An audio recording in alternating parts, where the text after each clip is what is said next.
எத்தனை வருஷமாங்க? 40 வருஷமாக இருக்கும் சார்.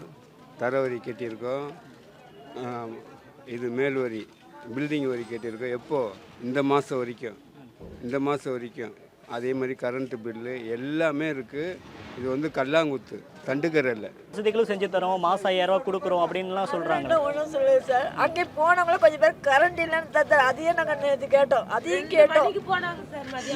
வெளியே உட்காந்துக்கிறாங்களா கரண்ட் இல்லாத குழந்தைங்க, பச்சை குழந்தைங்க எடுத்துகிட்டு போனாங்க. அவங்களுக்குலாம் எப்படி இருக்குன்னு சொல்லுங்கள் சார். எங்களுக்கு அவ்வளோ ஒரு தான் இருக்குதுண்ணா. இந்த வீட்டில் தான் பிறந்து நாங்கள் அவ்வளோ கஷ்டப்பட்டு ரோடு கூட இருக்காது, முழுத்த பிள்ளைங்களா ஸ்கூலுக்கு போயிருக்கோம். நீங்கள் அப்போல்லாம் எங்களை எடுத்துருந்தா கூட நாங்கள் நிம்மதியாக போயிருந்துருப்போம். எல்லா வசதியும் இப்போ வந்து அவ்வளோ ஹைவே ஆகி இப்போ வந்து நாங்கள் கஷ்டப்படுறோன்னு சொல்கிறாங்க. அப்போ கஷ்டப்படாம நீங்கள் கொடுத்துருந்துருக்கணும்ல. ஆக்கிரமிப்பு தானே சொல்கிறாங்க. ஆக்கிரமிப்பில் இருக்கிறது சட்டவிரோதம். ஆக்கிரமிப்பு எதுக்கு சார் வரி வாங்கணும்?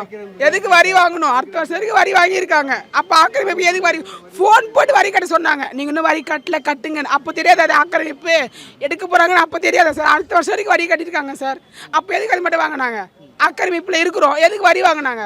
குப்பை வரி முதல் கூட கட்டுறாங்க சார் இந்த ஏரியாவில். அது கட்டல மட்டும் ஃபோன் வருது, குப்பை வரி கட்டல, நீங்கள் கட்டுங்க, வீட்டு வரி கட்டல கட்டுங்க. அப்போ அது எதுக்கு சார் கேட்குறாங்க? அவங்களுக்கு தெரியாது அப்போது.